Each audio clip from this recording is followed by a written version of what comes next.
Hello everyone, मैं भूपेंद्र सिंह एक बार फिर से स्वागत करता हूं आपके अपने करियर प्लेटफॉर्म प्रिंस अकेडमी पर। सो यार फाइनली आईपी मैट रोहतक का भी आज एग्जाम हो गया है। आप सभी एस्पिरेंट्स को गुड लक यार आपके रिजल्ट के लिए। और ना आपने टाइटल और थंबनेल से तो देख ही लिया होगा कि एक्चुअल हम क्या करने वाले, और ये आपकी स्क्रीन के ऊपर भी लिखा हुआ ही है कि एक्चुअल इस वीडियो के अंदर हम करने क्या वाले। बट आगे बढ़ने से पहले एक बात मैं ना दिल से कहना चाहता हूँ यार आपसे कि अब आप जो है ना अपना पूरा एफर्ट लगा चुके हो, अच्छे से आप अपना 100% दे चुके हो।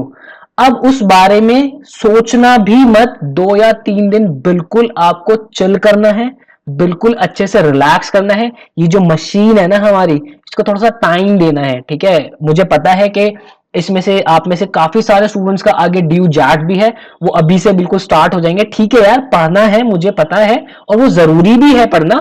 बट 1 2 या मैक्सिमम 3 से 4 दिन यार थोड़ा सा रिलैक्स जरूर कर लेना, तो फिर पढ़ने में और ज्यादा मजा आएगा, ठीक है। और मुझे कमेंट सेक्शन के अंदर जरूर बताना है आपका आज एग्जाम कैसा हुआ है, किस सेक्शंस में से आपने कितने क्वेश्चंस अटेम्प्ट किए हैं, और ड्यू जैट आप में से कितने स्टूडेंट्स देने वाले हैं।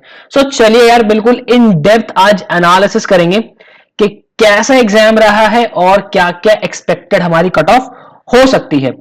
सो सबसे पहले पैटर्न की अगर मैं बात करूं, सो पैटर्न हमारा हर बार की तरह वही फॉलो हुआ है। क्वांटिटेटिव एप्टीट्यूड की अगर मैं बात करूं, सो 40 मिनट्स मिले हैं हमें, उसके लिए वही 40 क्वेश्चंस। देन उसके बाद अगर मैं लॉजिकल रीजनिंग की बात करूं, then same 40 minutes 40 questions. Then उसके बाद अगर मैं वर्बल एबिलिटी की भी बात करूं, सो अगेन वही 40 मिनट्स और 40 क्वेश्चंस आपके रहे हैं। देन उसके बाद ये हमारा सेंटर बेस्ड एग्जाम था। अगर मैं इसके पूरे एग्जाम की ओवरऑल डिफिकल्टी लेवल की बात करता हूं, डिफिकल्टी लेवल की, सो ये हमारा आज वाला पेपर जो है इजी टू मॉडरेट ही रहा है, ठीक है। इजी टू मॉडरेट मैं कहूंगा क्योंकि वर्बल का सेक्शन थोड़ा सा मुझे मॉडरेट सा लगा आपके लिए। मैं एकदम इजी तो नहीं कहूंगा और बहुत ज्यादा टफ भी नहीं कहूंगा। सो इजी टू मॉडरेट जो है प्रॉपर पूरे ओवरऑल एग्जाम का हमारा लेवल रहा है। और अगर मैं इसको इंदौर से कंपेयर करूं, सो नो डाउट इंदौर से तो हमारा काफी इजी ही हमारा एग्जाम पैटर्न रहा है। सो अब उसके बाद सेक्शनल वाइज भी हम इसका डिफिकल्टी लेवल देख लेते हैं। सो सेक्शनल वाइज अगर मैं क्वांटिटेटिव एप्टीट्यूड की आपकी बात करता हूं, सो ये हमारा इजी टू मॉडरेट रहा है आज। उसके बाद एक एक सेक्शन से भी मैं आपके पर्टिकुलर क्वेश्चंस बता दूंगा कि किस चैप्टर से हमारे क्वेश्चंस आज पूछे गए हैं। सो आपको प्रॉपर क्लैरिटी मिल जाएगी। और 2022 के लिए जो प्रिपेयर कर रहे हैं ना, उन स्टूडेंट्स के लिए तो ये वीडियो वरदान होने वाली है। आपको एक डायरेक्शन मिलने वाला है कि आप अगर रोहतक को टारगेट कर रहे हो, सो किन चैप्टर्स को आपको प्रायोरिटी देनी है। देन उसके बाद अगर मैं लॉजिकल रीजनिंग की बात करूं, सो यार नो डाउट सलॉग आज बहुत भर के आया है और बहुत ही इजी रहा है आज का जो लॉजिकल रीजनिंग हमारा रहा है। सो ये इजी हमारा रहा है। देन उसके बाद अगर मैं वर्बल एबिलिटी की बात करूं, सो ये हमारा मॉडरेट सा रहा है, ठीक है। सो ये हमारा मॉडरेट रहा है। अब अगर उसके बाद मैं गुड अटेम्प्ट्स की बात करता हूं, good attempts, so good attempts में कलर चेंज करता हूं, नहीं तो पूरी स्क्रीन रेड रेड दिख रही है मुझे, अभी बहुत अजीब लग रहा है। सो क्वांटिटेटिव एप्टीट्यूड की अगर मैं बात करूं, सो यार देखो 27 से 30 क्वेश्चंस अगर आज आपने अटेम्प्ट किए हैं क्वांटिटेटिव एप्टीट्यूड में, सो वो नो डाउट बहुत अच्छे आपने अटेम्प्ट किए हैं। सो मुझे कमेंट सेक्शन के अंदर बताना इस रेंज के अंदर कौन कौन है, ठीक है। बाकी मैं कमेंट्स तो आपके रीड करूंगा ही, मुझे पता चल ही जाएगा क्योंकि आप मुझे बताओगे किस सेक्शन से आपने कितना अटेम्प्ट किए। देन अगर मैं लॉजिकल रीजनिंग की बात करता हूं, तो लॉजिकल रीजनिंग से यार आप 27 से 31 क्वेश्चंस तक अगर आपने अटेम्प्ट किए, सो गुड अटेम्प्ट रहा है आपका। देन अगर मैं वर्बल एबिलिटी की बात करूं, सो 29 से लेकर अगर आपने 32 क्वेश्चंस तक अटेम्प्ट किए, सो आप जो है सेफ जोन के अंदर हो, इतने तो आपके अटेम्प्ट होने ही चाहिए थे।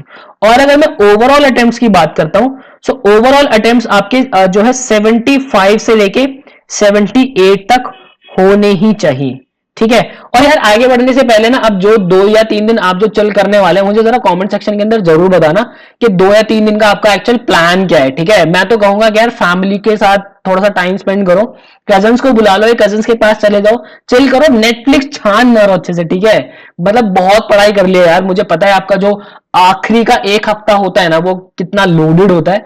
मैं भली बात ही जो है ना उस चीज को समझ सकता हूं। सो आगे बढ़ते हैं यार, अब जरा एक्चुअल क्वेश्चंस की बात करते हैं। तो सबसे पहले क्वांटिटेटिव एप्टीट्यूड की बात कर देते हैं, हमें किस सेक्शंस में से कहां से हमें क्वेश्चंस देखने को मिले। सो हमें जो है प्रॉब्लम जो होते एज वाली, प्रॉब्लम बेस्ड ऑन एज, वहां से हमें क्वेश्चंस देखने को मिले, ठीक है। उसके हमें जो है 2 क्वेश्चंस देखने को मिले। देन नंबर सीरीज के हमें क्वेश्चंस देखने को मिले। नंबर सीरीज के हमें 2 क्वेश्चंस देखने को मिले थे। देन उसके बाद एवरेज के आपके जो है 2 क्वेश्चंस देखने को मिले। परसेंटेज के हमें जो है 2 से 3 क्वेश्चंस आज देखने को मिले। मेंसुरेशन आज जो है थोड़ा सा मेंसुरेशन वाला पार्ट ज्यादा रहा है। सो मेंसुरेशन के जो है, ये पीछे जो नॉइज आ रहा है इसको अवॉइड करना, सॉरी इसके लिए। सो मेंसुरेशन के आपके 4 क्वेश्चंस रहे हैं। अगर मैं रेशियो एंड प्रोपोर्शन की बात करता हूं, सो रेशियो यार आपका एक ही क्वेश्चन पूछा है, पर रेशियो का मुझे पता नहीं क्यों उम्मीद थी शायद थोड़ा ज्यादा क्वेश्चन आज इस बार पूछेगा, बट एक ही क्वेश्चन रेशियो से आया। देन टाइम एंड वर्क की अगर मैं बात करूं, सो टाइम एंड वर्क के आपके 2 क्वेश्चंस पूछे। टाइम स्पीड एंड डिस्टेंस से आपके 2 क्वेश्चंस पूछे गए। देन उसके बाद आपके मिक्सचर एंड एलिगेशन की अगर मैं बात करूं, सो मिक्सचर एंड एलिगेशन से आपके 2 क्वेश्चंस पूछे गए। नंबर सिस्टम से आपके 4 से 5 क्वेश्चंस पूछे गए। देन उसके बाद अगर मैं मिसलेनियस की बात करूं, मिसलेनियस एज इनकी जहां पे 2 या 3 चैप्टर के कॉन्सेप्ट्स अगर मिक्स हो जाते हैं तो मैं उसको मिसलेनियस कैटेगरी के अंदर डाल देता हूं। तो ऐसे 14 से 15 क्वेश्चन जो है आपसे पूछे गए। सो जो डायरेक्ट क्वेश्चंस थे जितने भी चैप्टर्स के, ये जो है मुझे उम्मीद है कि ये तो बच्चों ने सीधे सीधे निकाल ही लिए होंगे। ठीक है, जहां अगर थोड़े बहुत आपके क्वेश्चंस फंसे होंगे तो वही ये मिसलेनियस वाली कैटेगरी के अंदर आप थोड़े से फंस गए होंगे। राइट, सो चलते हैं यार आगे। अब अगर मैं आपसे आपकी वर्बल की बात करता हूं, सो वर्बल के अंदर हमारे आरसीज के टोटल 12 क्वेश्चंस हमारे पास थे। ठीक है, आरसीज बेसिक आरसी थी यार, बहुत ज्यादा टफ तो नहीं थी आरसी, मतलब रीडेबल थी, आराम से आप कर सकते थे। देन उसके बाद अगर मैं वन वर्ड सब्स्टिट्यूशन की आपसे बात करूं, सो 3 से 4 क्वेश्चंस मुझे देखने को मिले। पैराजंबल्स की मैं बात करूं, सो 3 से 4 क्वेश्चंस हमें पैराजंबल के देखने को मिले। वो कैप की अगर मैं बात करूं, वो कैप के अंदर मैं सिनोनिम एंटोनिम्स आपको इंक्लूड करके बता रहा हूं। सो हमें 9 से 10 क्वेश्चंस जो हमें देखने को मिले। देन उसके बाद अगर मैं ग्रामर की बात करता हूं, तो ग्रामर के हमें जो है 5 से 6 क्वेश्चंस देखने को मिले। उसके बाद स्पेलिंग एरर्स के भी हमें जो है 2 क्वेश्चंस देखने को मिले थे। सो ये रहा हमारा वर्बल का। आई होप आपको क्लैरिटी मिली होगी। देन उसके बाद लॉजिकल, अगर मैं रीजनिंग की बात करता हूं, सो लॉजिकल रीजनिंग में एनालॉजी से हमें जो है 2 क्वेश्चंस देखने को मिले थे। सिलॉग आज जो है थोड़ा सा मतलब हेवी रहा है, सिलॉग के क्वेश्चन भर के थे हमारे पास। तो सिलॉग से हमें जो है 8 से 10 क्वेश्चन हमें जो है सिलॉग से देखने को मिले। देन उसके बाद अगर मैं सीटिंग अरेंजमेंट की बात करता हूं, सिटिंग अरेंजमेंट से हमें 3 से 4 क्वेश्चंस देखने को मिले। ब्लड रिलेशन, ओहो फेवरेट टॉपिक है blood relation. So blood relation से जो हमें 2 क्वेश्चंस देखने को मिले। उसके बाद अगर मैं स्टेटमेंट एंड आपकी कंक्लूजन की बात करता हूं, तो स्टेटमेंट कंक्लूजन से हमें 3 से 4 क्वेश्चंस देखने को मिले। और स्टेटमेंट एंड अजम्पशन से भी हमें 3 से 4 क्वेश्चंस देखने को मिले। उसके बाद कोडिंग एंड डिकोडिंग की बात करूं तो वहां से भी हमें 3 से 4 क्वेश्चंस देखने को मिले हैं। सो ये रहा यार आज आपका ओवरऑल एनालिसिस कि किस चैप्टर से एक्चुअली कितने कितने क्वेश्चंस पूछे गए हैं। तो आपको एक आइडिया लग गया होगा यार कि इससे पहले मैंने रोहतक के पुराने एग्जाम्स का भी एनालिसिस किया है। सो एनालिसिस वीडियोस जब आप देखोगे तो अगर 22 का कोई भी एस्पिरेंट प्रिपेयर करने की सोच रहा है, सो आपको आइडिया बिल्कुल मिला होगा कि किन चैप्टर्स को तो आपको पढ़ना ही पढ़ना है। यहां से रोहतक पूछता आ रहा है अभी तक एग्जाम्स में। ठीक है, सो अब सबसे हॉट टॉपिक जो हमारा रहता है यार, आपकी एक्सपेक्टेड कट ऑफ की अगर मैं बात करूं, सो कट ऑफ की बात करते हैं यार।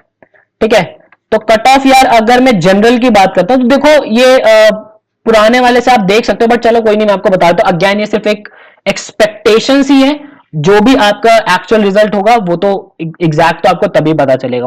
सो जनरल कैटेगरी के अंदर हम जो है 280 प्लस एक्सपेक्ट कर सकते हैं, 280 टू 285 हम एक्सपेक्ट कर सकते हैं कि इतना आपकी कट ऑफ जो है रह सकती है इस बार। अगर मैं एससी कैटेगरी की बात करूं, सो 175 मतलब 170 टू 180 आप एक्सपेक्ट कर सकते हैं कि इतना आपकी कट ऑफ जा सकती है। देन उसके बाद अगर मैं एसटी कैटेगरी की अगर आपसे बात करता हूं, सो 155 प्लस आप सोच सकते हैं कि 155 से 160 तक आपकी कट ऑफ रह सकती है। सो यार मुझे उम्मीद है आज इस वाले सेशन के अंदर एक इन डेप्थ एनालिसिस करने की हमने कोशिश की है, आपने सेशन को एंजॉय किया होगा। मैं कमेंट सेक्शन आपके जरूर रीड करने वाले हूं, मुझे जरूर बता देना 3 से 4 दिन के आपके क्या प्लान्स हैं। सो यार मिलता हूं आपसे ऐसी किसी नेक्स्ट वीडियो के अंदर, मुझे दीजिए इजाजत। Till then bye bye, take care.